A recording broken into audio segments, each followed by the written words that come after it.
মুসলমান ভাইয়েরা রে আমার, তাবুক যুদ্ধের সময় আল্লাহর নবী ঘোষণা করলেন, তোমাদের কাছে কার কি আছে তোমরা নিয়ে আসো। সাইয়্যিদনা হযরত ওমর বলেন, ওই সময়টাতে আমার হাতে কিছু সম্পদ ছিল।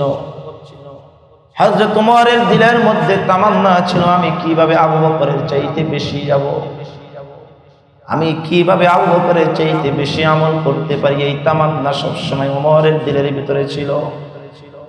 সাইয়্যিদনা হযরত ওমর রাদিয়াল্লাহু তাআলা আনহু বলেন, আমি দৌড়িয়ে চলে গেলাম বাড়িতে। আমার কাছে যে সম্পদ ছিল সমস্ত সম্পদগুলোকে অর্ধেক করে দুভাগ করে ফেললাম। এক ভাগ পরিবারের জন্য রেখে আসলাম, আরেক ভাগ নিয়ে আসলাম আল্লাহর নবীর কাছে আসলাম। নবীজি হযরত ওমরকে প্রশ্ন করে, ওমর তুমি কি নিয়ে আসছো, কি রেখে আসছো? সাইয়্যিদনা হযরত ওমর বলেন, ওগো আল্লাহর নবী, আমি আমার সম্পদের অর্ধেক আল্লাহর রাস্তার জন্য আমি নিয়ে এসেছি, আর অর্ধেক রেখে আসছি। রাসূল বললেন, বড় ভালো করছো, রাখো। কিছুক্ষণ পরে হযরত আবু বকর আসতেছে। আবু বকর আল্লাহর নবীর সামনে নিয়ে আসলেন, কিছু সামানাপত্র রাখলেন। আল্লাহর নবী আবু বকরকে জিজ্ঞেস করে, আবু বকর তোমার ঘরে কাকে রেখে আসছো, কি নিয়ে আসছো? আবু বকর জবাব দেয়, ওগো নবীজি, আমার ঘরে আমি আর আমার আল্লাহ আর তার রাসূলকে রেখে আসছি, আর আমার কাছে যে সম্পদ ছিল সমস্ত সম্পদ আমি আল্লাহর রাস্তায় কুরবান করার জন্য নিয়ে আসছি। সুবহানাল্লাহ। কই কেন? কারণ আমার আখিরাত পেতে হবে, আমার আখিরাতকে সাজাইতে হবে, আমার আখিরাত সুন্দর করতে হবে। কারণ আমি থাকবো না, আজকে যদি চোখ দুইটা যদি বন্ধ হয়ে যায়, আমার সম্পদ জমিনের উপরে থাকবে। সন্তানাদি কেমনে ইউজ করবে জানি না, কেমনে ব্যবহার করবে জানি না, কিচ্ছু নিয়ে যেতে পারবো না। শুধু আপনারা আমার সাথে যাবে ২৫০০ টাকার সম্পদ। ৩ টুকরা কাপড় কিনতে কিছু টাকা লাগবে, আতর সুরমা কিনতে কিছু টাকা লাগবে, একটা সাবান কিনতে কিছু টাকা লাগবে, কয়েকটা বাঁশ কিনতে কিছু টাকা লাগবে, কিছু চাটাই কিনতে কিছু টাকা লাগবে, মাটি খনন করার জন্য কোনো টাকা লাগবে না। কারণ কিছু কিছু আল্লাহর বান্দা এমন আছে, মানুষ মরে গেলে এমনি এমনি কবর খনন করে দেয়, টাকা নেয়। সর্বসাকুল্যে হিসাব করলে আপনারা আমার সাথে ২৫০০ টাকার সম্পদ আপনি আর আমি সাথে নিয়ে যেতে পারবো, আর কোটি টাকার ব্যালেন্স এই জমিনের উপর থাকবে। আর সাথে কি যাবে? দুনিয়ার সম্পদ ২৫০০ টাকা, দুনিয়ার সম্পদ আপনারা আমার সাথে যাবে ২৫০০০, আর সারাটা জিন্দেগির আমল। এই জন্য আল্লাহ রাব্বুল আলামিন বলেন, দুনিয়া সরকারে দু আলম হাদিসে পাকের মধ্যে বলেন, আদ-দুনিয়া সিজনুল মুমিন ওয়া জান্নাতুল কাফির। দুনিয়া মুমিনের জন্য জেলখানা, আর দুনিয়া কাফেরের জন্য হইল জান্নাত। তোমার জান্নাত হবে কবর, তোমার জান্নাত হবে আখিরাত। আর কাফেরের জন্য কবর হবে জাহান্নাম, কাফেরের জন্য পরকাল হবে জাহান্নাম। ওই কেন দুনিয়াতে আসি লিমিট, নির্দিষ্ট সময়ের জন্য, ৫০-৬০ বছরের জিন্দেগির জন্য আপনি আর আমার আশা। এই জন্য রাসূল বলেন, কুম ফিদ দুনিয়া কান্নাকা গরিবুন আও আবির সাবিল। দুনিয়াতে বসবাস করো একজন গরিবের মতন অথবা একজন মুসাফিরের মতন বসবাস করো। দুনিয়াকে উদ্দেশ্য বানাইবা না, দুনিয়ার মাকসাদ বানাইবা না, দুনিয়াতে থাকবো না। আখিরাত সাজাও বান্দা, আখিরাত সাজাও, আখিরাত সুন্দর করো। যার আখিরাত যত বেশি সুন্দর হবে তার দাম আল্লাহ তাআলার কাছে তত বেশি। যার আখিরাত যত সুন্দর হতে থাকবে তার দাম আল্লাহ তাআলার কাছে তত বেশি। দুনিয়া যার যত বেশি সুন্দর তার দাম আল্লাহ তাআলার কাছে তত বেশি না। হ্যাঁ, আবার যদি কিছু বান্দাকে আল্লাহ তাআলা নিয়ামত দান করে, আল্লাহ তাআলা রাসূলের উপর যদি চলে থাকে, তাকে সম্পদ দিয়েছেন, দুনিয়াও দিয়েছেন, কিন্তু সে আল্লাহ তাআলার বিধিবিধান মোতাবেক চলছে, তার দাম আবার আল্লাহ তাআলার কাছে বেশি। আল্লাহ আমাদেরকে সহি বুঝতে পারে। এই জন্য আল্লাহ বলেন যুইনা লিল্লাযীনা কাফারুল হায়াতুদ দুনিয়া। আল্লাহ বলেন কাফেরদের কাছে হায়াতে দুনিয়াকে সুশোভিত করে তুলে ধরা হয়েছে, সাজিয়ে তুলে ধরা হয়েছে। কাফেররা দুনিয়াটাকে সবকিছু মনে করে। এই জন্য দেখেন না, আমেরিকার টেম্পু দুনিয়া পুরাটাই গ্রাস করে, দুনিয়ার সব দেশের মালিক হইতে চায়। কেন? কারণ তার চোখে সে তো কাফের, কারণ তার কাছে দুনিয়াটাই সব। এই জন্য আল্লাহ বলতেছেন যুইনা লিল্লাযীনা কাফারুল হায়াতুদ দুনিয়া, আমি আল্লাহ কাফেরদের কাছে দুনিয়াকে সুশোভিত করে তুলে ধরেছি। ওয়ায়াসখুরুনা মিনাল্লাযীনা আমানু, এই জন্য কাফেররা ঈমানদারদেরকে নিয়ে ঠাট্টা বিদ্রূপ করে। কাফেররা ওয়ায়াসখুরুনা মিনাল্লাযীনা আমানু, আর কাফেররা ঈমানদারদেরকে নিয়ে কি করে? কথা বলেন কি করে? ওয়ায়াসখুরুনা মিনাল্লাযীনা আমানু, যারা ঈমান আনয়ন করেছে তাদেরকে নিয়ে ঠাট্টা বিদ্রূপ করে, এগুলা পাগল হয়ে গেছে, পাগল হয়ে গেছে। এই জন্য দেখেন না, দুনিয়াতে এমন কিছু টাকাওয়ালা পয়সাওয়ালা আছে, হুজুরদেরকে নিয়ে ঠাট্টা বিদ্রূপ করে। ওই কি পাইছে? মাদ্রাসা করে, মসজিদ করে, ঠাট্টা বিদ্রূপ করে। ওই কিছু হইলেই আল্লাহ তাআলার জন্য চাই, ঠাট্টা বিদ্রূপ করতে থাকে, তিরস্কার করে। আল্লাহ বলেন যারা দুনিয়াকে সুশোভিত করে তারা আবার ঈমানদারদেরকে নিয়ে ঠাট্টা বিদ্রূপ করে। ওয়ায়াসখুরুনা মিনাল্লাযীনা আমানু, কিন্তু ঈমানদাররাই তো জানবে যে আখিরাতের জন্য তারা এত মেহনত, এত কুরবানি দিচ্ছে কেন। সাহাবায়ে কেরাম সব ত্যাগ করেছে, সাহাবায়ে কেরামদেরকে নিয়ে মক্কার কাফেররা ঠাট্টা করত, বিদ্রূপ করত। আয়াতে কারিমার মাকসাদ, মক্কার কাফেররা হযরত বিলালকে নিয়ে ঠাট্টা করত, মক্কার কাফেররা হযরত খাব্বাবকে নিয়ে ঠাট্টা করত। কই দেখ দেখ, কিচ্ছু নাই, কিচ্ছু নাই। তারা মুহাম্মাদের পিছনে দৌড়ায়, তারা কোরআনের পিছনে দৌড়ায়। কই কি পাইছে, কি পাইছে? আল্লাহ ওই কথাটাই বলেন ওয়ায়াসখুরুনা মিনাল্লাযীনা আমানু, আল্লাহ যাদের কাফেরদের কাছে দুনিয়াকে সুশোভিত করে তুলেছে তারা ঈমানদারদেরকে নিয়ে ঠাট্টা বিদ্রূপ করে। ওই কি পাইছে? খাওয়া দাওয়া কিচ্ছু নাই, কয়েক জায়গায় পড়ে আছে। আল্লাহ কিন্তু আখিরাত তো উত্তম। এই সমাজেও কিছু মানুষ আছে আলেমদেরকে নিয়ে, কি আছে? মাদ্রাসা নিয়ে পড়ে আছে, মসজিদ নিয়ে পড়ে আছে, কয় টাকা বেতন পায়। মাদ্রাসা নিয়ে পড়ে আছে, মাদ্রাসা মানে কি করবে? হুজুরদের কাম তো খালি মাদ্রাসা, মাদ্রাসা করো, মাদ্রাসা করো। কেন আমরা মাদ্রাসা করতে চাই? কেন করতে চাই? কেন করতে চাই? কারণ আমরা বোকা না, কারণ আমরা বোকা না। আলেম ওলামারা বোকা না। মনে রাখবেন, আলেমরা কেন মাদ্রাসা সাজাইতে চাই, কোরআনের মারকাজ কেন সাজাইতে চায়? কারণ আমরা বোকা না, আমরা বোকা না। কারণ আমরা চিন্তা করি আমি তো দুনিয়াতে থাকবো না, আমার আখিরাত যাতে করে সুন্দর হতে থাকে। আমি তো থাকবো না, আমার সওয়াবের দ্বারা যাতে করে কিয়ামত পর্যন্ত আমি যাতে করে কবরে বসে বসে পাইতে থাকি। এই চিন্তা, ভবিষ্যতের চিন্তায় কই দিন মারকাজ বাড়াও, দিন মারকাজ বাড়াও। হেরা মনে করে বোকা, কই না বোকা না, বোকা তো তোমরা। আজকে যদি হার্ট অ্যাটাক করে তোমার সব সম্পদ শেষ হয়ে যাবে, হসপিটালে ভর্তি হলে তোমার সব সম্পদ শেষ হয়ে যাবে। কিন্তু আমরা এমন সম্পদের পিছনে দৌড়াচ্ছি যেই সম্পদ দুনিয়াতেও শেষ হবে না, আখিরাতেও শেষ হবে না,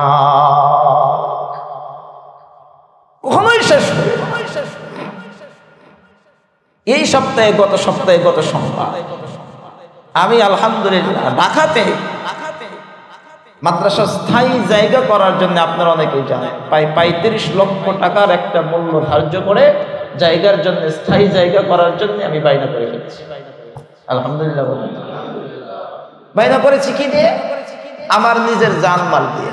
মাদ্রাসা ফান্ডে টাকা, মাদ্রাসার ফান্ডের সর্বোচ্চ আছে 50,000, আর বাকি 5 লক্ষ টাকা বাইনাতে দিয়েছি। বাকি টাকাটা আমার ব্যক্তিগত, আমার যা ছিল দিয়ে দিয়েছি। আগে হোক, পরে আল্লাহ পাক যা করার করবে, কারণ আমার আখিরাত দরকার। কি দরকার? আখিরাত দরকার। পরিবারের চিন্তা পড়ে, কারণ আমার পরিবারের মালিক তো আমি না, আমার পরিবারের মালিক তো আমার আল্লাহ। সন্তানের মালিক তো আমি না, আমার সন্তানের মালিক তো হইল আমার আল্লাহ। আমি যদি এই 5 লক্ষ টাকা যদি রেখেও দেই, তারপরও কবরের জগতে যাইব। কবরের জগতে যাওয়ার পরে আমার পরিবারকে আল্লাহ খাওয়াইবে, আল্লাহ লালন পালন করবে। আর যদি না রেখেও যায়, আল্লাহ তারপরেও তাদেরকে খাওয়াবে, তাদেরকে লালন পালন করবে। আখিরাত সাজান, এই কথাটা আল্লাহ বলেছেন। ওয়ায়াসখুরুনা মিনাল্লাযীনা আমানু, যারা কাফের তারা ঈমানদারদেরকে নিয়ে ঠাট্টা বিদ্রুপ করে। আল্লাহ এই কথা বলার পরে কি ঘোষণা দিচ্ছে? আল্লাহ বলেন, ওয়াল্লাযীনা তাকাউ ফাওকাহুম ইয়াওমাল কিয়ামাহ, ওয়াল্লাযীনা তাকাউ ফাওকাহুম ইয়াওমাল কিয়ামাহ। আল্লাহ বলেন, যারা মুত্তাকি, যারা আল্লাহকে ভয় করে, তারা কিয়ামতের দিন তাদের উপরে থাকবে। সুবহানাল্লাহ। আসসালামু আলাইকুম ওয়া রাহমাতুল্লাহি ওয়া বারাকাতুহু।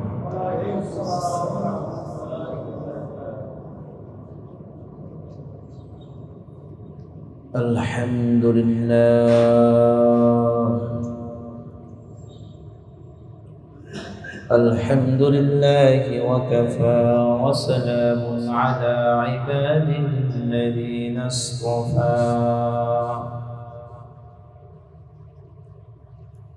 أما بعد فأعوذ بالله من الشيطان الرجيم.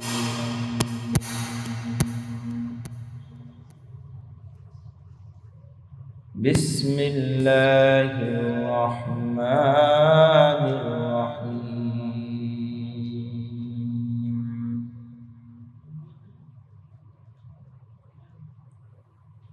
سل بني إسرائيل كم آتيناهم من آية بينة ومن يبدل نعمة الله من بعد ما جاءته فإن الله شديد العقاب. زين للذين كفروا الحياة الدنيا ويسخرون من الذين آمنوا والذين اتقوا فوقهم يوم القيامة والله يرزق من يشاء بغير حساب.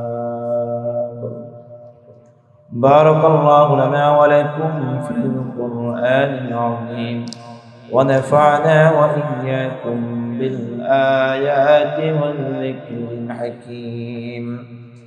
صدق الله مولانا العظيم وصدق رسوله النبي الكريم ونحن على ذلك من الشاهدين والشاكرين والحمد لله رب العالمين.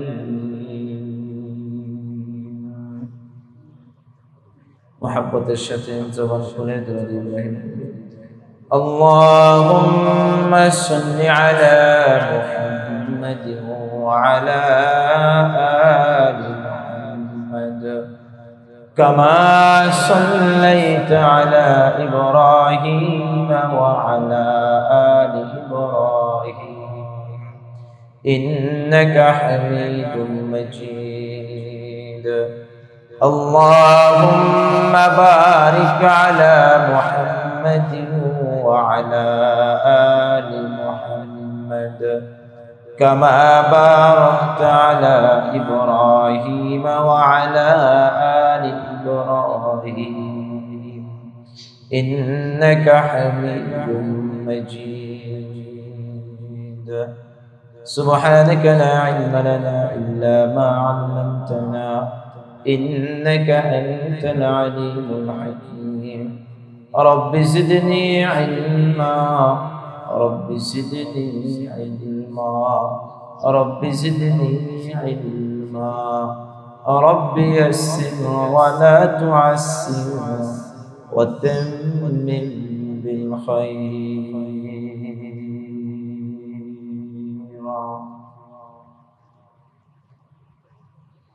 الحمد لله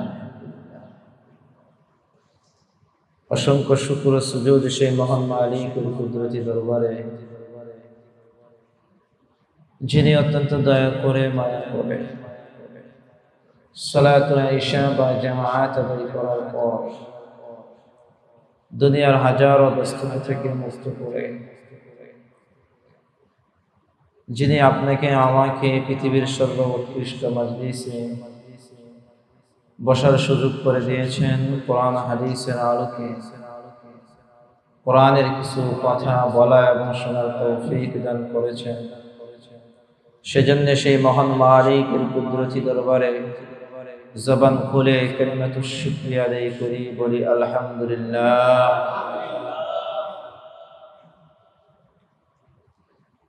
মুহতারাম হাজিরিন, গত সপ্তাহে সূরাতুল বাকারার 210 নম্বর আয়াতে কারীমার আলোচনা শেষ হয়েছিল। আজকে আপনাদের সামনে সূরাতুল বাকারার 211 নম্বর আয়াতে কারীমা তিলাওয়াত করেছি। যে আয়াতে কারীমায় আল্লাহ তাআলা কিছু আয়াত, কিছু সতর্কবাণী তুলে ধরেছেন। এই আয়াতে কারীমা থেকে শুরু করে সামনের আয়াতে কারীমাগুলো আল্লাহ তাআলা উম্মতদের জন্য সতর্কবাণী করেছেন। আল্লাহ তাআলা আগের যে আয়াতে কারীমা আর এই আয়াতে কারীমার সাথে যে সামঞ্জস্যশীল, দুইটা আয়াতের মধ্যে যে সামঞ্জস্যতা রাখে, আগের আয়াতে কারীমাগুলোতে আল্লাহ তাআলা প্রথমে বলেছিলেন যে হে ঈমানদারেরা, তোমরা ইসলামের মাঝে পরিপূর্ণরূপে প্রবেশ করো। এই আয়াতে কারীমা কেন নাযিল হয়েছিল, কাদের জন্য, কোন প্রেক্ষাপটে নাযিল হয়েছিল, সেই বিষয়ে আলোচনা হয়েছিল। যে আয়াতে কারীমা আল্লাহ তাআলা নাযিল করেছিলেন মূলত যারা প্রথমে ইহুদি ছিল, পরবর্তীতে কালিমা পড়ে মুসলমান হয়েছিল এবং ইহুদিদের তৎকালীন সময়ের ইহুদিদের আলেম যারা ছিল, ইসলামের কিছু বিধিবিধান নিয়ে তারা এটার ভিতরে তারা সংশয় প্রকাশ করতেছিল এবং তারা দোনোটা ধর্মকে একত্রিত পালন করার চেষ্টা করতেছিল। যে আগের ধর্মের বিধিবিধানকে কিভাবে মানা যায় এবং ইসলামকে কিভাবে মানা যায়, এরকম একটা চিন্তা ফিকির ছিল। আল্লাহ তাআলা ওই কথাটাকেই আরো সতর্ক করে আল্লাহ তাআলা বলতেছেন যে নবী, আপনি তাদেরকে জানিয়ে দেন যে পূর্ববর্তী জামানায় যারা বনি ইসরাইল ছিল, যে আপনি বনি ইসরাইলদেরকে জিজ্ঞেস করুন, বনি ইসরাইলদের কাছে আপনি জিজ্ঞেস করুন। কি জিজ্ঞেস করবেন? সালবানি ইসরাঈল কাম আতাইনাহুম মিন আয়াতিন বাইয়িনা ওয়া মান ইউবাদদিল নি'মাতাল্লাহি মিন বা'দি মা জাআতহু ফাইন্নাল্লাহা শাদীদুল ইকাব। সালবানি ইসরাঈল, হে নবী আপনি বনি ইসরাইলদের জিজ্ঞেস করুন, তাদেরকে বনি ইসরাইলকে জিজ্ঞেস করুন, কাম আতাইনাহুম মিন আয়াতিন বাইয়িনা, যে আল্লাহ তাআলা তাদেরকে কতগুলো নিদর্শন আল্লাহ তাআলা তাদেরকে দান করেছিলেন। আল্লাহ তাআলার যত নিদর্শন, যত নিয়ামত ছিল, এরকম কত নিয়ামত তাদেরকে আল্লাহ তাআলা দিয়েছিলেন, এই বিষয়ে আপনি তাদেরকে জিজ্ঞেস করুন। আল্লাহ তাআলা বনি ইসরাঈলদেরকে অগণিত নিয়ামত দান করেছিলেন, অগণিত নিয়ামত। কোরআনে কারীমের সূরাতুল বাকারার প্রথম পারাগুলোতে আল্লাহ তাআলা সেখানে উল্লেখ করেছেন যে বনি ইসরাঈলদেরকে আল্লাহ তাআলা কি কি ধরনের নিয়ামত দিয়েছিলেন। বনি ইসরাঈলদেরকে আল্লাহ তাআলা মান্না সালওয়া দান করেছিলেন। কি দান করেছিলেন?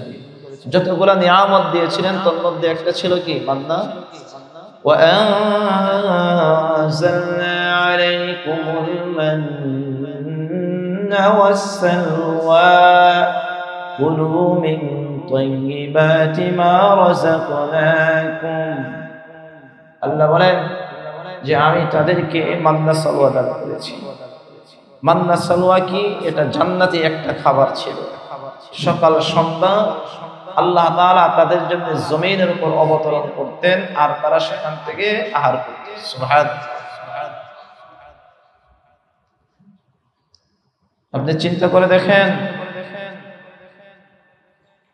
আজকে 3 বেলা আপনি আর আমি কত সুস্বাদু খাবার নিয়ে বসি বাসাতে। 3 বেলা আপনি যে আমি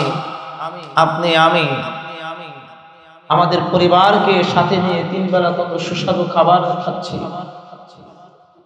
আপনি খাবার খাওয়ার সময় একটু ফিলিংস, একটু অনুভূতি নিজের দিলের ভিতরে একটু জাগ্রত করবেন যে আজকে আমার সামনে কত সুস্বাদু খাবার থাকে, কিন্তু আমার ভাই গাজার মুসলমানদের কি অবস্থা, ফিলিস্তিনের গাজার মুসলমানদের কি হালত। শিশুরা খাবার পাচ্ছে না, ভাইয়েরা খাবার পাচ্ছে না, বোনেরা খাবার পাচ্ছে না। আজকে যদি আল্লাহ তাদের জন্য যদি এরকম ভাবে আসমান থেকে যদি মান্না সালওয়া যদি নাযিল করত, তাহলে হয়তো আমার ভাইয়েরা আজকে এই খাবারের কষ্ট করত না। দিন এমনি এমনি জিন্দা হয়। আপনি আর আমি দিদার সে ঘুরতেছি, অথচ আপনি মুসলিম, আমি মুসলিম, তারাও মুসলিম। কোন উপলব্ধি, কোন কষ্ট, কোন ফিলিংস আপনার আমার ভিতরে নাই। অথচ সরকার দু আলম নবী মুহাম্মদুর রাসূলুল্লাহ সাল্লাল্লাহু আলাইহি ওয়াসাল্লাম বলেছেন, পৃথিবীর কোন এক জায়গায় কোন মুমিন যদি আক্রান্ত হয়, তাহলে পৃথিবীর প্রত্যেকটা মুমিন আক্রান্ত হবে। পৃথিবীর প্রত্যেকটা মুমিন পরস্পরের ভাই। মুমিন পরস্পরের ভাই। অথচ এটা আপনি আর আমি শুধু জবান দিয়েই বের করি, কিন্তু উপলব্ধি যাকে বলে, যতটুকু দরদ থাকার কথা, যতটুকু চিন্তা থাকার কথা, কোনো চিন্তা আপনারা আমার মাঝে। আল্লাহ তাআলা এই এত অগণিত নিয়ামত বনি ইসরাঈলদেরকে দিয়েছিলেন। আল্লাহ বলেন তাদেরকে জিজ্ঞেস করেন, বনি ইসরাঈলদেরকে জিজ্ঞেস করুন, কাম আতাইনাহুম মিন আয়াতিন বাইয়িনাহ। আল্লাহ তাআলার নিদর্শনগুলোর মধ্য থেকে কত নিদর্শন রব তাদেরকে দিয়েছিলেন, কিন্তু কি করেছে তারা? দিন শেষে এই নিদর্শনগুলোকে তারা পরিবর্তন করেছে। তারা আল্লাহ তাআলার নিদর্শনগুলোকে অস্বীকার করেছে, আল্লাহ তাআলার নিয়ামতগুলোকে অস্বীকার করেছে। এর বিনিময়ে তারা শাস্তির সম্মুখীন হয়েছে। তারা কিসের সম্মুখীন হয়েছে? শাস্তির সম্মুখীন হয়েছে। তাদের জন্য সমুদ্রের মাছ একদম পারে চলে আসে, যাতে করে তারা ধরতে পারে, জীবিকা উপার্জন করতে পারে। আল্লাহ তাআলার হুকুম অবাধ্য হয়েছেন, ফলে আল্লাহ তাআলা তাদেরকে অবাধ্য বানরে রূপান্তরিত করেছেন। এজন্য আল্লাহ তাআলার আযাবকে ভয় করা। আল্লাহ এই কথাটাই বলেন, হে নবী, ইহুদি আলেমরা তারা ইসলাম ধর্ম গ্রহণ করার পরেও তারা সেই আগের ধর্মকেই তাদের দিলের ভিতরে লালন পালন করতে চায়, এটা হতে পারে না। আপনি তাদেরকে বনি ইসরাঈলদের মতো যাতে করে তারা না হয়, কারণ ইসলাম যখন আসছে তখন অতীতের সকল ধর্মের অনুশাসন সবকিছুই ডিলিট হয়ে গেছে। সবকিছু কি হয়ে গেছে? ডিলেট হয়ে গেছে, শুধু একটাই থাকবে, ইন্নাদ দীনা ইনদাল্লাহি ইসলাম। আল্লাহ তাআলার কাছে মনোনীত ধর্মের নাম হলো কি? ইসলাম। ইসলাম ছাড়া আর কোনো ধর্ম নাই। এই কথাটাও আজকের এই আয়াতে কারিমার সামনে আসবে, যাইতে পারবো কিনা জানি না। সামনের আয়াতে আল্লাহ তাআলা বলবেন যে পৃথিবীর প্রত্যেকটা মানুষ পৃথিবীর সূচনা লগ্ন থেকে এক ধর্মে বিশ্বাসী ছিল, এক ধর্মে বিশ্বাসী ছিল। সবাই তাওহীদের বিশ্বাসী ছিল, সবাই রিসালাতের বিশ্বাসে বিশ্বাসী ছিল, তাওহীদের বিশ্বাসে বিশ্বাসী ছিল। কোন বেঈমান কোন কাফের ছিল না। আব্বাজান আদম আলাইহিস সালাতু ওয়াস সালাম থেকে শুরু করে আল্লাহ তাআলা যখন ওনাদেরকে পৃথিবীতে প্রেরণ করেছেন, আম্মাজান হাওয়া আর আব্বাজান আদমকে, এরপরে পৃথিবীতে সবাই এক ধর্মে বিশ্বাসী ছিল। তাহলে কোথার থেকে কিভাবে কি হয়ে গেল? ওই আয়াতে কারিমা একটা আয়াত দুইটা আয়াতের পরে আসতেছে। আল্লাহ এই কথাটাই বলতেছে, নবী আপনি বনি ইসরাঈলদেরকে জিজ্ঞেস করুন তাদেরকে আল্লাহ তাআলা কত নিয়ামত দিয়েছিলেন, কত নিদর্শন দিয়েছিলেন। ومن يبدل نعمة الله من بعد ما جاءته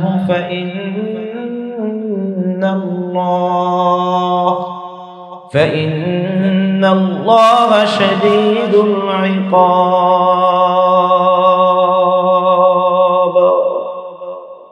আল্লাহ বলেন ওমাই ইউবাদদিল, যে পরিবর্তন করবে, যে কি করবে? পরিবর্তন করবে নিয়ামাতুল্লাহ, আল্লাহ তাআলার নিয়ামতকে। যে আল্লাহ তাআলার নিয়ামতকে পরিবর্তন করতে চায় বা যে আল্লাহ তাআলার নিয়ামতকে পরিবর্তন করে, কখন? মিন বাদি মা জাআতহু, তার কাছে স্পষ্ট নিদর্শন আসার পরেও, তার কাছে স্পষ্ট নিদর্শন আসার পরেও যে ব্যক্তি আল্লাহ তাআলার নিয়ামতকে কি করবে? পরিবর্তন করবে। فإن الله شديد العقاب। আল্লাহ বলেন শুনে নেন, নিশ্চয় আল্লাহ তাআলার শাস্তি, فإن الله شديد العقاب, নিশ্চয় আল্লাহ তাআলার শাস্তি বড় কঠিন। আল্লাহ তাআলার শাস্তি বড় কঠিন। আল্লাহ তাআলার শাস্তি কোনো নরমাল কোনো বিষয় না। শাদীদ, শাদীদ শব্দের অর্থই হলো কঠিন। শাদীদ শব্দের অর্থই কি? কঠিন। যে নিশ্চয় আল্লাহ তাআলার শাস্তি বড় কঠিন। এই জন্য বনি ইসরাঈলদেরকে যত শাস্তি দেওয়া হয়েছে, বড় কঠিন কঠিন শাস্তি আল্লাহ তাআলা তাদেরকে দিয়েছেন। তাদেরকে বানরে রূপান্তরিত করেছেন। আজ সমুদ্রে যে পরিমাণ আল্লাহ তাআলা শাস্তি দিয়েছেন, ফেরাউনদেরকে আল্লাহ তাআলা যেভাবে শাস্তি দিয়েছেন, নমরুদকে যেভাবে শাস্তি দিয়েছেন, কারুনকে যেভাবে শাস্তি দিয়েছেন, এই শাস্তিগুলার কথা আপনার আমার সবসময় স্মরণে রাখা। আল্লাহ তাআলা বারবার বলতেছেন ফাইন্নাল্লাহা শাদীদুল ইকাব, নিশ্চয় আল্লাহ তাআলার শাস্তি বড় কঠিন। আল্লাহ তাআলার শাস্তি কোনো সহজ কোনো বিষয় না। কিন্তু আপনি আর আমি দেদারসে আল্লাহ তাআলার হুকুম আহকামগুলোকে অমান্য করতেছি। কোন ডর ভয় আপনার আর আমার মধ্যে নাই। নির্ভয়ে আল্লাহ তাআলার আযাব, আল্লাহ তাআলার বিধানকে আপনি আর আমি উপেক্ষা করতেছি। আল্লাহ বলেন ফাইন্নাল্লাহা শাদীদুল ইকাব, ও বান্দা শুনে নাও আল্লাহ তাআলার শাস্তি বড়। পরের আয়াতে কি বলে আল্লাহ দেখেন, زين للذين كفروا الحياة الدنيا ويسخرون من الذين آمنوا والذين اتقوا فوقهم يوم القيامة والله يرزق من يشاء بغير حساب। আল্লাহ বলেন যুয়িনা, সুশোভিত করা হয়েছে। কি করা হয়েছে? সুশোভিত করা হয়েছে। কাদের কাছে? লিল্লাযীনা কাফারু, যারা কাফের, যারা কাফের তাদের কাছে সুশোভিত করা হয়েছে। কি সুশোভিত করা হয়েছে? হায়াতুদ দুনিয়া, দুনিয়ার পার্থিব জীবনকে তাদের কাছে সুশোভিত করা হয়েছে। দুনিয়ার পার্থিব জীবনকে, দুনিয়ার সকল কিছুই তাদের কাছে কি করা হয়েছে? সুশোভিত করে তোলা হয়েছে। তাদের চোখে সাজিয়ে তুলে দেওয়া হয়েছে যে তাদের হালত হলো এরকম, যারা কাফের, যারা আল্লাহকে মানে না, তারা সবসময় মনে করে দুনিয়াটাই সবকিছু। তারা কি মনে করে? দুনিয়াটাই, হালতটা এটাই। দেখেন না, যুয়িনা লিল্লাযীনা কাফারুল হায়াতুদ দুনিয়া, কাফেরদের কাছে পার্থিব জীবনের সৌন্দর্যটাই সবকিছু। যে দুনিয়া আছে, টাকা আছে, পয়সা আছে, তো সব আছে। আল্লাহ বলেন তাদের কাছে দুনিয়ার টাকা পয়সাটাকে সুশোভিত করে তুলে দেওয়া হয়েছে। দুনিয়াতে এমন কিছু মানুষ আছে যারা বলে দুনিয়াতে খাও দাও ফুর্তি করো, দুনিয়াতে খাও দাও ফুর্তি করো, আর পরকালীন জগৎ বলতে কোনো কিছুই নেই। নাউযুবিল্লাহ। তাদের কাছে দুনিয়াটাকে সুশোভিত করে তুলে ধরা হয়েছে, যে দুনিয়াটাকেই প্রাধান্য দিচ্ছি। এর তো কাফেরদের গুণ আল্লাহ বলতেছেন যে কাফেররা দুনিয়াকেই সবকিছু মনে করে, কিন্তু এই গুণটা এখন মুসলমানের মধ্যে ঢুকছে। কি ভাই? কার মধ্যে ঢুকছে? মুসলমানের মধ্যে ঢুকছে। মুসলমানের চিন্তা হলো যে আমি আমার দুনিয়া কিভাবে সাজাবো। মুসলিম হওয়ার পরে আল্লাহ তো এই গুণ কাফেরদের কথা বলেছেন যে কাফের চিন্তা করবে দুনিয়া কিভাবে সাজাবো। কাফেরের কাছে দুনিয়াকে সৌন্দর্য মণ্ডিত করে তুলে ধরা হয়েছে, কিন্তু এই গুণ দুর্ভাগ্যবশত ইমানদার মুসলমানদের মাঝেও বাসা বাঁধছে। মুসলমান এখন চিন্তা করে আমি কিভাবে দুনিয়া সাজাবো। মুসলমান চিন্তা করে কিভাবে আমি আমার ফ্ল্যাট বাড়ি সাজাবো, কিভাবে আমার দিনকে দিন আমার ব্যালেন্স বাড়তে থাকবে, আমার ব্যাংক ব্যালেন্স বাড়তে থাকবে, কিভাবে আজকে আমি 20 লক্ষ টাকা দামের গাড়ি ইউজ করি, 1 মাস পরে এটা 50 লক্ষ টাকা দামের গাড়ি আমি কিভাবে ইউজ করতে পারি। এই চিন্তা চেতনা, আখিরাতের চিন্তা নেই। কি ভাই কথা বলেন? আখিরাতের চিন্তা আছে? আখিরাতের চিন্তা নেই। ফ্ল্যাট একটা হয়েছে, কয়েকটা হবে না, 2টা কিভাবে হয়? প্লট হয়েছে 5 কাঠার, 10 কাঠার প্লট কিভাবে হয়? এই চিন্তা করো। বাংলাদেশে বাড়ি হয়েছে, বাংলাদেশে হলে চলবে না, এখন লন্ডনে বেগমপাড়াতে কিভাবে বাড়ি বানানো যায়, অস্ট্রেলিয়াতে কেমনে বাড়ি বানানো যায়, কানাডাতে কেমনে বাড়ি বানানো যায়, বাংলাদেশ চলবে না। দুনিয়া সাজাও। দুনিয়াকে সৌন্দর্যতে মণ্ডিত মুসলমানদের কাছে হয়ে গেছে। বড় আফসোসের বিষয়। অথচ রাসূল হাদিসে পাকের ভিতরে কি বলেছেন? قال النبي صلى الله عليه وسلم قال النبي صلى الله عليه وسلم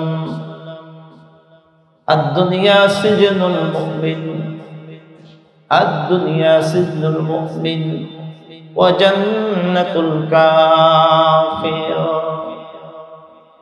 মুসলমান ভাইরা রে আমার, সরকারে দু আলম নবী মুহাম্মদুর রাসূলুল্লাহ সাল্লাল্লাহু আলাইহি ওয়াসাল্লাম বলেন, দুনিয়া মুমিনের জন্য জান্নাত নয়। দুনিয়া মুমিনের কাছে কখনোই ভালো লাগবে না, কারণ দুনিয়া ভালো লাগার জায়গা নয়। দুনিয়ার ফ্ল্যাট বাড়ি গাড়ি বাড়ি এটা মুমিনের কাছে কখনোই ভালো লাগবে না, এটা ভালো লাগার কোনো বিষয় নয়। রাসূল বলেন আদ-দুনিয়া সিজনুল মুমিন, দুনিয়া ইমানদারের জন্য একটা জেলখানা, একটা কারাগার। এখানে যারা আছেন প্রায় অধিকাংশ মানুষ আপনারা প্রশাসনের লোক। জেলখানার ভিতরে একটা কয়েদি কেমনে থাকে? 4-5 ফিটের একটা খাট দেওয়া হয়। বাথরুমের ভিতরে বাথরুমের দরজাটাও নাই। বাথরুম যেটা দেওয়া হয় সেটার দরজাটাও নেই, বাথরুম সেই অবস্থাতেই করতেছে, ওই অবস্থাতেই সে খানা খাচ্ছে, মোটা মোটা চাউল খাচ্ছে, পচা আটার রুটি খাচ্ছে, তার রুচি মোতাবেক কোনো খাবার নাই। কারণ জেলখানা, কারণ কোনো জেলখানা, জেলখানার মধ্যে কোনো স্বাধীনতা নাই। কয়েদি যদি বলে আমার বাথরুমের জন্য, এই যে আমার বাথরুমের জন্য দরজার ব্যবস্থা করে দাও, কই না। কই কেন দিবে না, কই এটা হলো জেলখানা।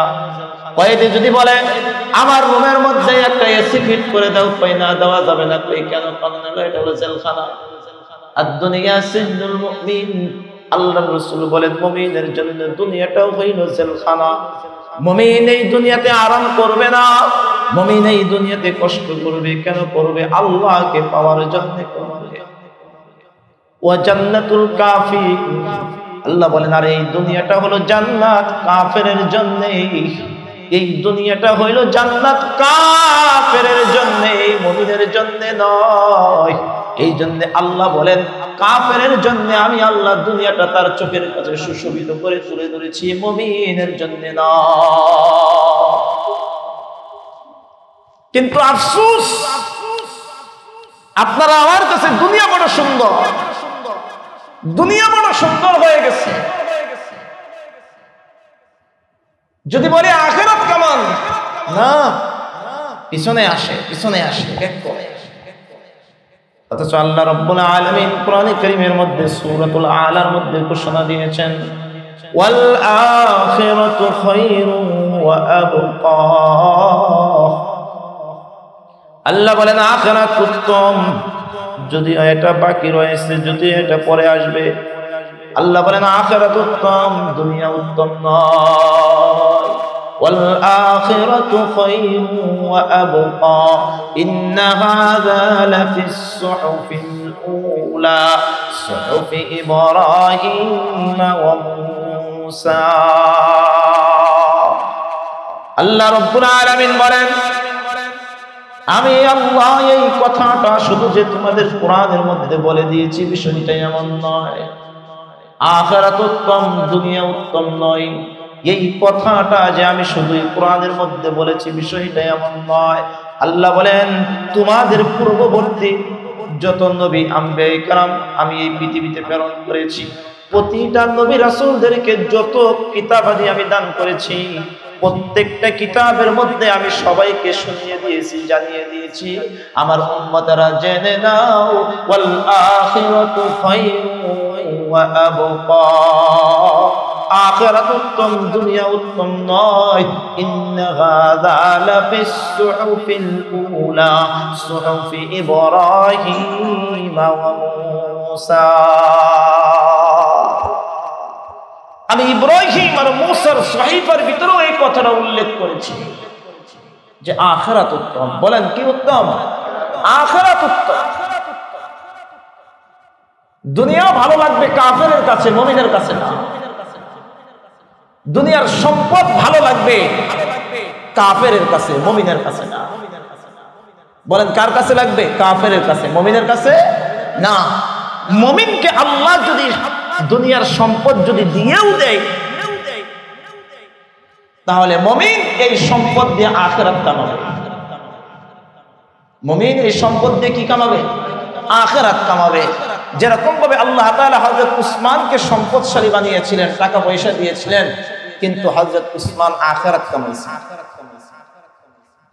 টাকা দিয়ে হযরত উসমান কি কামাইছেন? আখিরাত কামাইছেন।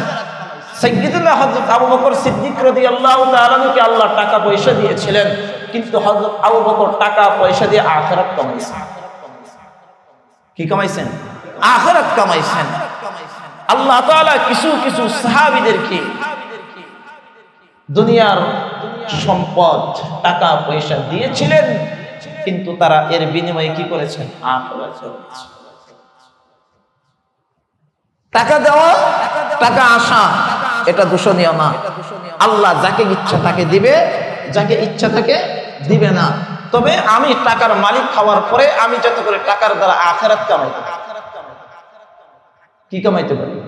আখিরাত কামাইতে পারি। আখিরাতের ফিকির করেন, আখিরাতের বাগান সাজান। টাকা শুধু ব্যাংকের ভিতরে রেখে ব্যালেন্স কেমনে বাড়তে থাকে, মাস গেলেই তো কিছু পাওয়া যায় প্রফিট, মাস গেলেই তো কিছু প্রফিট পাওয়া যায়।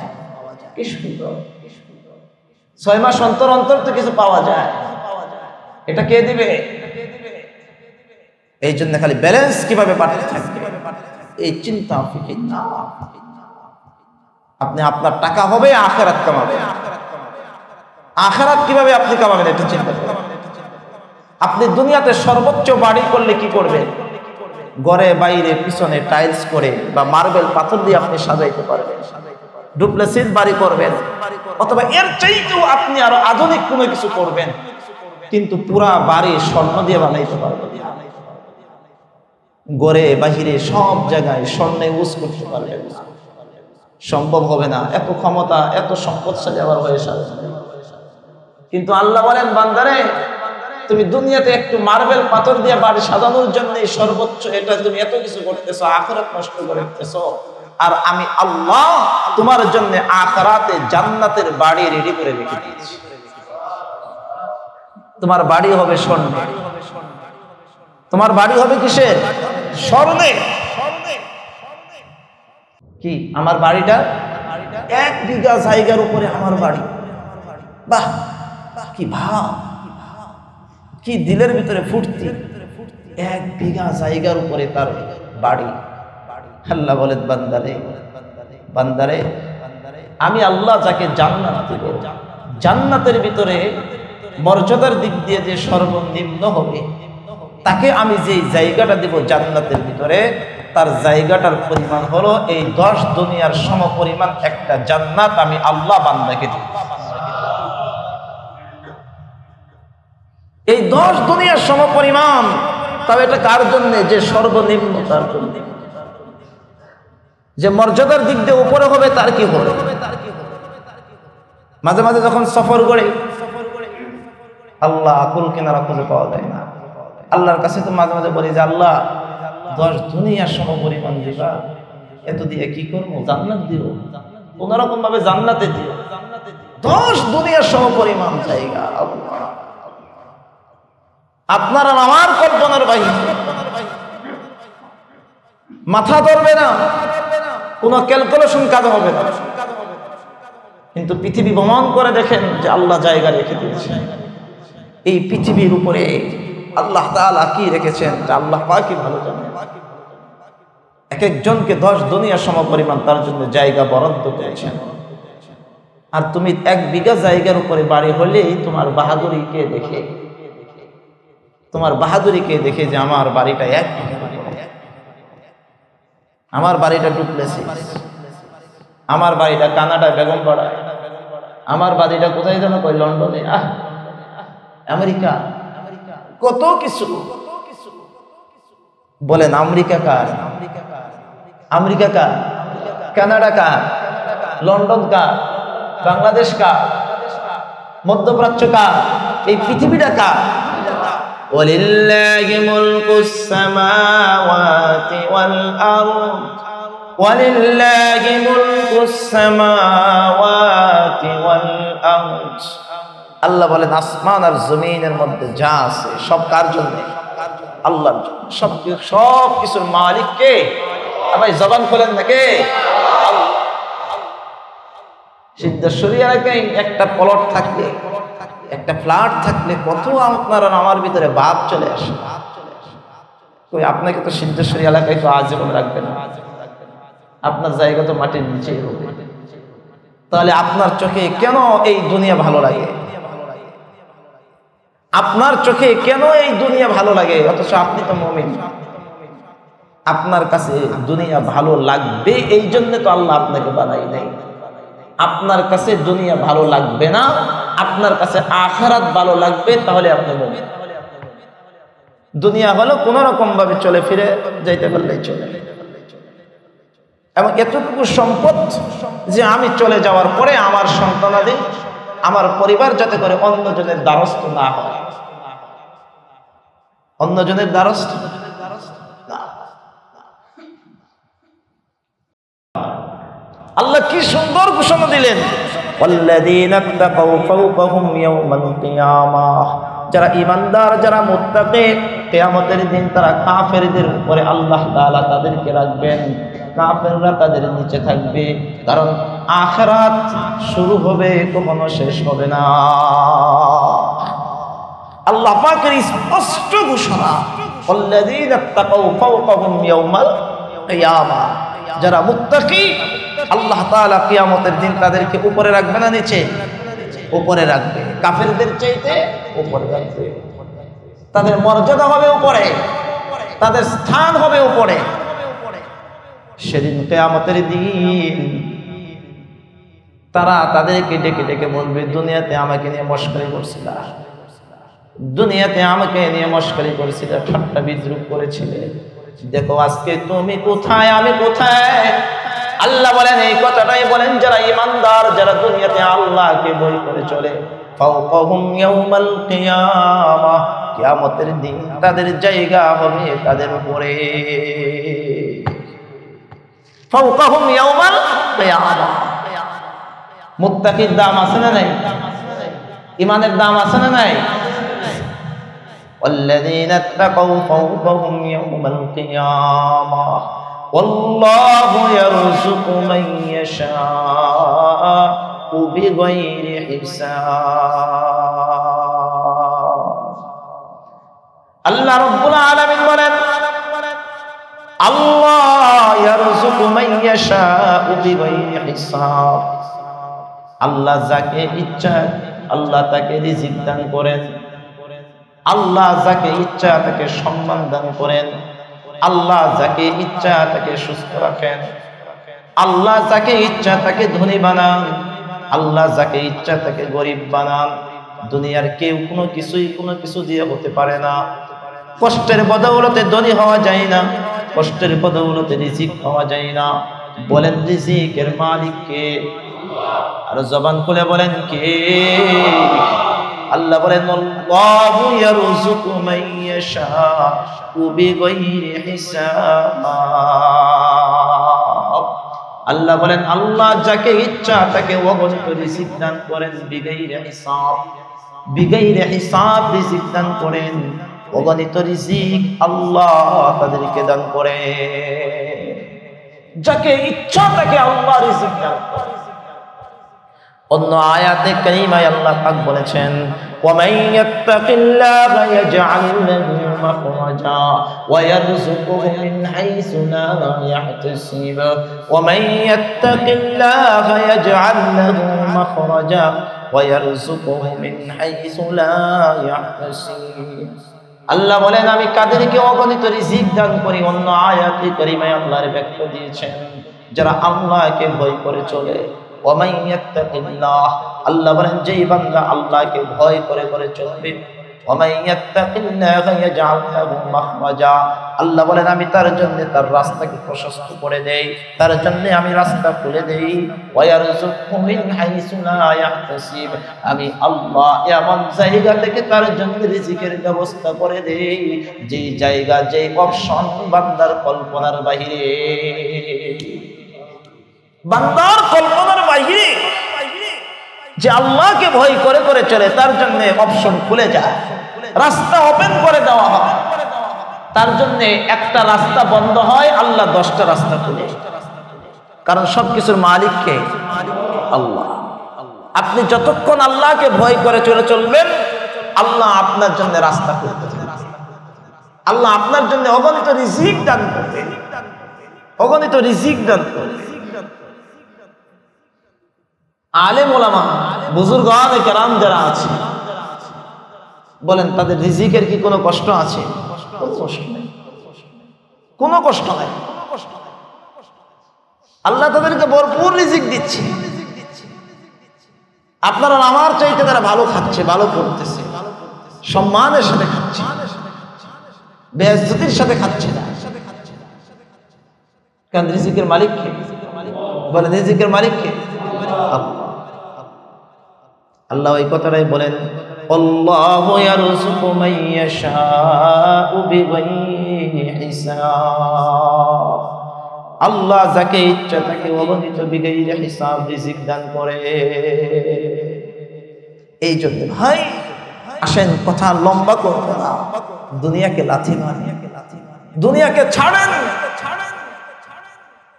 দুনিয়াকে নিজের কাছে ভালো বানায়েন। দুনিয়া ভালো না, দুনিয়া ভালো না, দুনিয়া ভালো।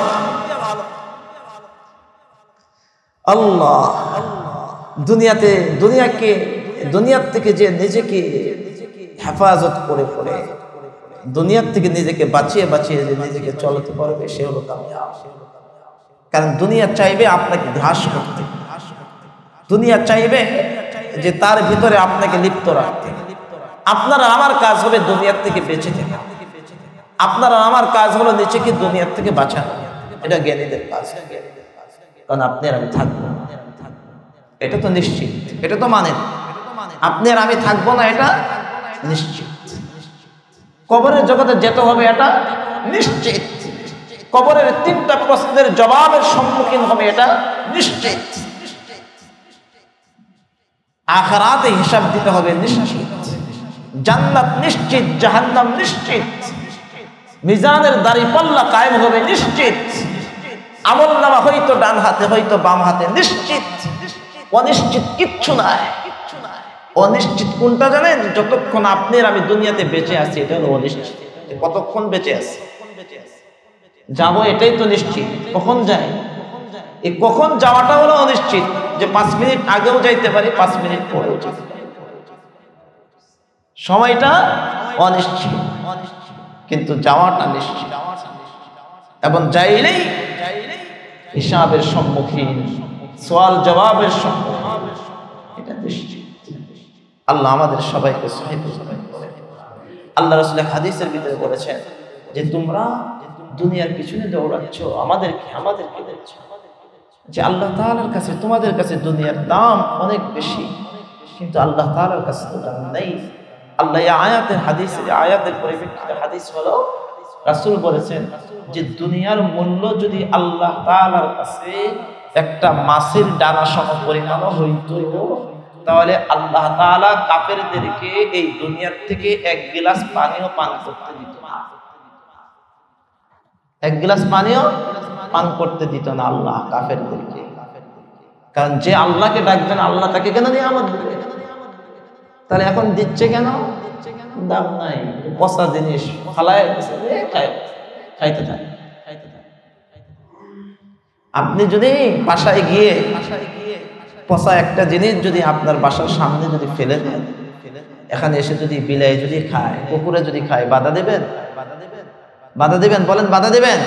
কেন বাধা দেবেন না? যে পচা জিনিস, সেটা আপনার কাছে কোনো কি নাই, দাম নাই। যে খা, যত তাড়াতাড়ি খাবি বেঁচে গেলাম, বন্দর থেকে বাঁচলাম, যে খা পচা জিনিস। আর যেটা আপনার কাছে দামি জিনিস, এটা আপনি হেফাজত করেছেন। কুকুর বিড়াল তো দূরের কথা, কোনো মানুষও আপনার কাছ থেকে ছিনিয়ে নিতে পারবে না যেটার দাম। আল্লাহ রাসূল এই কথাটাই বলেছেন যে আল্লাহ তাআলার কাছে এই দুনিয়ার কোনো দামই নেই। এই জন্য কাফেরদেরকে, বেঈমানদেরকে দিয়ে রাখছে, খাইতে থাকে। কয়দিন খাবি? 60 বছর খা, 70 বছর খাবি খা, 80 বছর খাবি খা, খাইলো।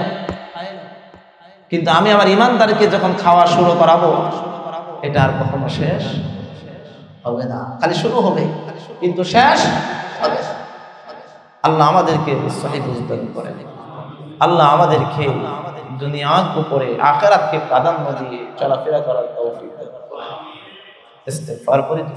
Presents by Kuakata media centre. হক্কানি আলেমদের নিত্য নতুন ভিডিও পেতে আমাদের চ্যানেলটি সাবস্ক্রাইব করুন। কুয়াকাটা মিডিয়া সেন্টার, ইসলামিক বিনোদনের বিশ্বস্ত সঙ্গী।